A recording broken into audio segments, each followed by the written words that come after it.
Not long ago I paid a visit to Roman Murin and did a tour of all his reptiles' enclosures, as well as talking about some of the heating and lighting experiments that he had on at the time. Now, in this video I mentioned that I would be bringing home some of Rom's reptiles with me. What I'm going to be doing in today's video is talking all about them.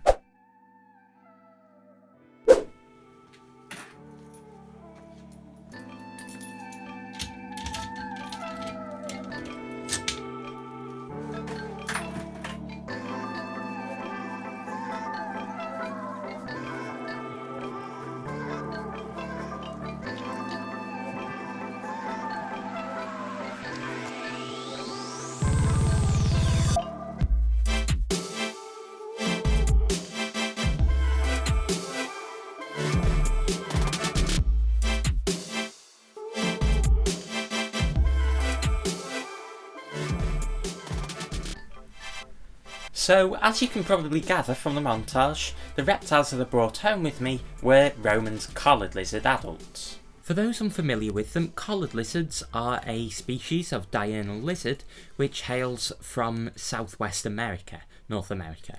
They come from the Sonoran Desert, Arizona, all those sorts of areas, and so they are a particularly sun-worshipping species, which is partly why Roman had them, because he could do different lighting tests with them and they would be highly responsive to it. But because of their diurnal nature, that does, in my opinion, make them excellent little animals to sit and watch. Now, I have got one male collared lizard and two females. The one you're looking at right now is the male.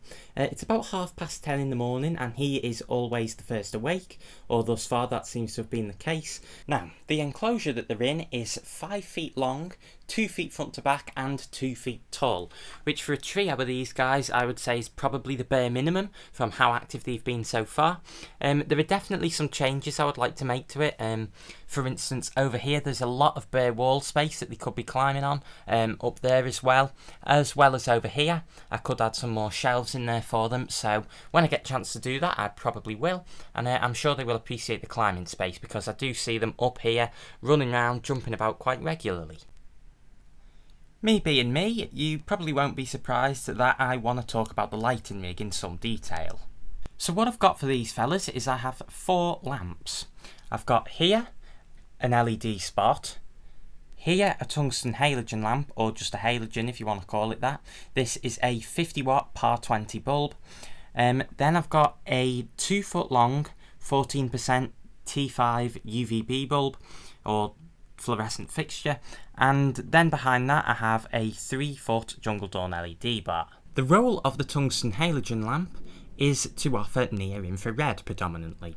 So what this is doing is offering an intensity of infrared A and infrared B, which mimics sunlight. The importance of infrared A and infrared B is partly in heating the animals, but also in offering them some metabolic bonuses. So for instance, infrared A especially is known to be involved in tissue healing and repair. The spot LED is obviously providing lots and lots of visible light, and this is useful for more than the obvious reason of stimulation for basking.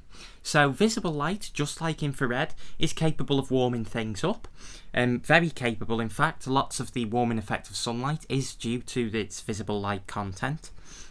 So in order for the animals to warm up properly, you do really need to have a dedicated source of visible light like this. Furthermore, we know that there are metabolic interactions between herbs and visible light, many of which we know very little about.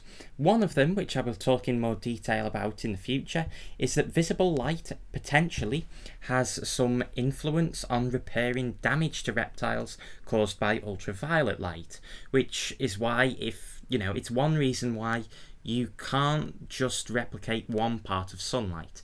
So lots of people are very well up on the fact that herbs need UVB in order to thrive, especially diurnal ones like this. If you don't give them appropriate UVB lighting, they won't last very long at all.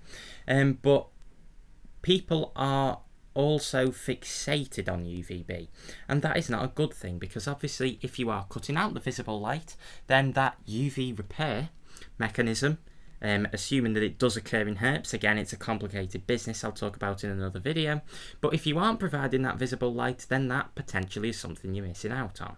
There are other things too that visible light is important for the day-night cycle of the animals. It's important for hormonal transfer. It's basically, visible light is something that cannot be overlooked, even though most people do so. Sticking with the visible light theme, the long LED at the back there, that isn't really offering dedicated visible light for the basking spot. Obviously it does contribute, but because of its great length, the wattage, if you like, is spread out over such a large area that it's not very intense. So if I stand up here, it's very clear where the spot LED is illuminating, but the other LED, that's just background illumination. So it's not really suitable for diurnal basking species just to have a lamp like that on its own, but it is essential for sort of removing some of the contrast from the enclosure, because obviously if I did not have the long LED, then pretty much everything would look to be completely black apart from the basking spot. And Mr. Collared Lizard here looks to be defecating, so thanks for that. Lastly, the fluorescent lamp running back there is offering UVB and UVA.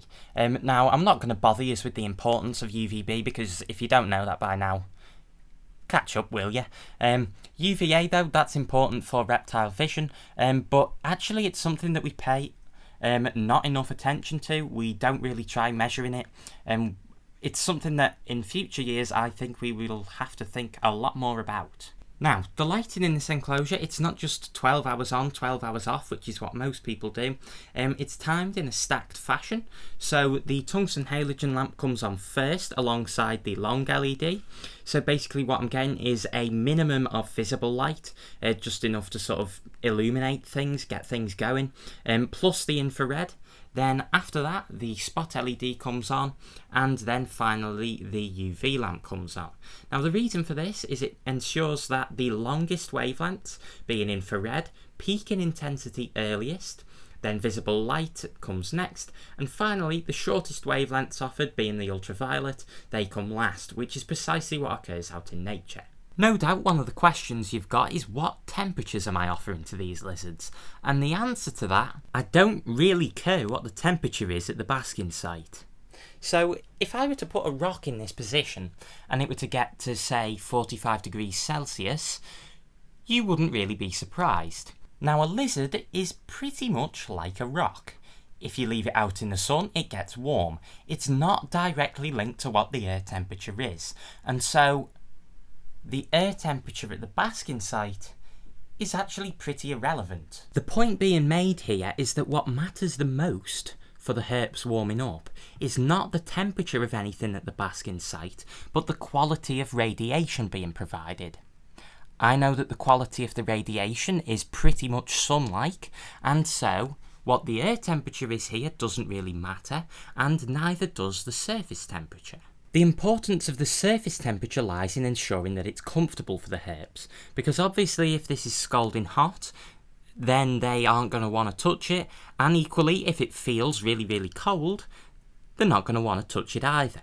But I know, just from putting my hand here, that that is not the case, and so what the specific temperature is really doesn't matter to me. This begs the question of how I have ensured that the quality of the radiation is appropriate, and this is a particularly complex answer which I don't want to get into today, because this is intended to be a more basic video rather than one of the more complex theoretical ones that I've done in the past, so I won't get completely into it, but basically there are a couple of ways of ensuring that the intensity of radiation is right, by measurement or by using a proxy, one of which is surface temperature. But again, I won't go into this. Today I'm just trying to give you a flavour for what's happening, and then in future videos I'll talk about it in more depth. So, I've tried to establish that it's not really the temperatures around the basking site that are critical, but where temperature does become important is away from the basking site, because once the animals are out of radiation, their temperature is completely determined by their environment. So the temperatures that I am measuring in here are the coolest air temperature, which is measured over here, using this digital thermometer, which has its probe just covering a vent, which you might be able to see in that crack. Because down there is where air is being drawn into the enclosure and consequently should be coolest. So right now, 22.9 degrees Celsius is the minimum temperature that these beautiful lizards can go down to if they would like. The only thermostatic control occurring in this enclosure is with the tungsten halogen lamp, because if this temperature over here were to be getting up to say 28 degrees or something, then it's getting into the range where these lizards are going to be overheating, and that is going to be dangerous. So what I've got, you can see a bit of flex coming down there, and that is a thermostat probe, which leads to a dimming thermostat up here, set to 34 degrees Celsius, I think there. And if that is getting that hot there, then that is going to start dimming the lamp. But again, notice that it is not a control measure for this lamp. All it is a safety measure to ensure that these fellas don't end up overheating. The other temperature being measured is over here. So what's going on here is I have 3 fans. These are the Lucky Reptile Terra fans, and they are drawing air out of the enclosure. And I've got a thermometer up here with its probe dangled over where the air is coming out. So this is giving me an idea of what the temperature of the air is where it's hottest. Because remember that warm air rises, so the bottom of the enclosure should be coolest, and then there'll sort of be a stratification going upwards where it's hotter up here, then it's being pulled out the top and being ejected. So this allows me to run all the lamps on full power, and it's not getting dangerously hot in here. We can see some interesting interaction going on here. The lizard coming out, that is the dominant female. She's immediately recognisable because she has a full length tail. The subordinate one does have a little stumpy tail. But anyway, that is pretty much a summary of what my thoughts are with this enclosure. No doubt I'll change and tweak some little things, but basically that is everything in practice. I haven't finished making videos talking about all of this stuff and trying to make formal proofs of it, peer-reviewed things, but I thought just for a change I would take a change of pace and just say what I am doing rather than trying to explain it all. But anyway, as you can see, these are a highly sexually dimorphic species. So the females are quite drab. I mean, I say drab, but they're still quite pretty with all the spots and that. And later on, once she's warmed up, they do turn a nice greeny blue colour. But the male, obviously, he's the star of the show. He is far prettier than the females, with his bright yellow throat and his blue body. And in the spring, he will develop a fully yellow head, whereas the females should develop orange spots and stripes around the neck area. So that will be something that I can look forward to seeing. So then guys, I hope that you have enjoyed this video. Like I say, it was a bit of a change of pace. Usually when I talk about heating and lighting, I sit down and I write a dead long script.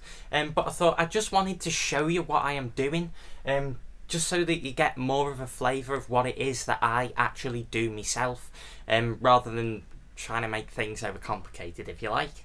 But yeah, I am absolutely delighted to have these collared lizards. I've had them for, well, I've had them on my wish list for a very long time. They're just completely my sort of thing. Active diurnal lizards. Bright blue, my favourite colour, as you can probably guess by all the channel art. So yeah, just chuffed to have them. Now if you've been paying attention, you will have recognised that this enclosure was Char the Bearded Dragon's. And obviously Char is not in there now, because he's in his new enclosure.